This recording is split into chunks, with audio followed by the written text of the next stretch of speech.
butterflies and cutting knives. This doesn't feel right. It feels kind of like I expected, but that doesn't make it any easier to manage. Are those wings or razor blades in my stomach? Do I look like I'm conscious in the moment, or do I look like the emotions I'm holding?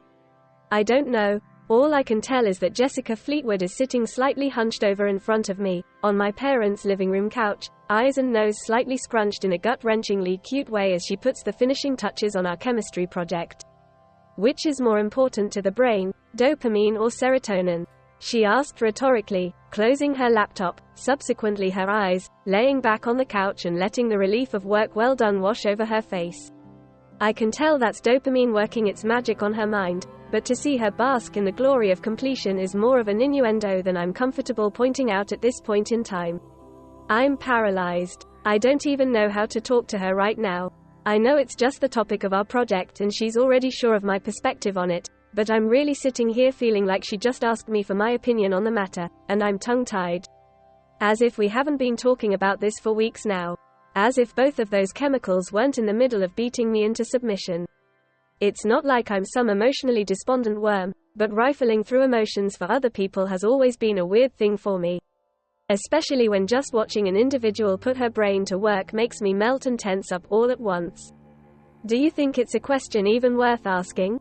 Will Mr. Robinson even care about the differences between the two chemicals that we've pointed out? She asked suddenly, eyes fluttering open as if the relief weren't enough to subdue the fear of failure. These questions pull me back out of my mind, which was trying to make sense of the urge to embrace her at the time. Wait, you mean to tell me that your dopamine's already worn off? You're already questioning your efforts? Might need to get that checked out, Jess. I respond almost immediately, and your guess is as good as mine on which neurotransmitter was responsible for that one. She laughs, and the mysterious objects in my stomach seem to vibrate with the laughter in unison. That actually felt really good in a weird, harmonious way, but it's soon replaced with urgency and scrapes again as she begins packing her things into her book bag. I think we've done just fine. We've explained that dopamine is the working force behind motivation, effort, work and things of that nature. We've explained that serotonin is similar, but more akin to things like emotions, memories and nostalgia. Matter of importance for this particular matter is truly dependent on the individual mind, and I think that'll be the most captivating part of the project. I chimed in after a light pause with what felt like word salad to me, but hopefully made perfect sense to her. She speaks and the vibrations return. I just hope it isn't too far-fetched a thought for some. It's ironic how the reaction to our project is dependent on the two key factors of it, isn't it? I couldn't agree more. I couldn't agree less. I couldn't think of a response to that question, either, so now I'm guiding her to the door in the most gentlemanly, least misogynistic way I possibly can.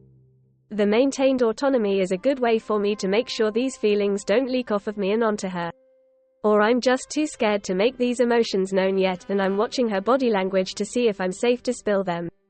Tell your parents I said thank you for having me, Drew. I had a great time meeting them and knocking this project out with you. She said it like it was a matter of romantic importance. Or maybe she didn't and I'm reading too deep. Ow. Razor blades again. Think of something to say, Drew. I'll be sure to tell them, and thank you for coming. I hope I wasn't too distracted and that you were comfortable with us. Lord knows I had trouble keeping comfy or focused sitting across from her that whole time. I was more than comfortable and you're a gem of a partner. I'd love to team up again next time we have the chance. She spurts it out like it was a struggle to say it. Absolutely, Jessica. I open the front door. I'd be honored to work with you again. She steps out onto the porch. Text me and let me know that you made it home safe, okay? And she nods her head as she makes her way to her car. Good night, Drew, as she backs out of my driveway. I'm watching the taillights leave my neighborhood. I'm closing the front door, turning my back to it, falling into it, and sinking to the floor like a scene in some cheesy teen romance movie. I sat there until our front porch floodlight went out, smiling, worrying, wondering and fantasizing while the dust and bugs outside danced underneath a spotlight only granted to them by way of motion in the same dusk and darkness that they're aiming to escape from. This must be what my mother praised. This must be what Dad told me to be careful about. When the light outside went out, and I made my way back to my feet, I felt my phone vibrate in my pocket.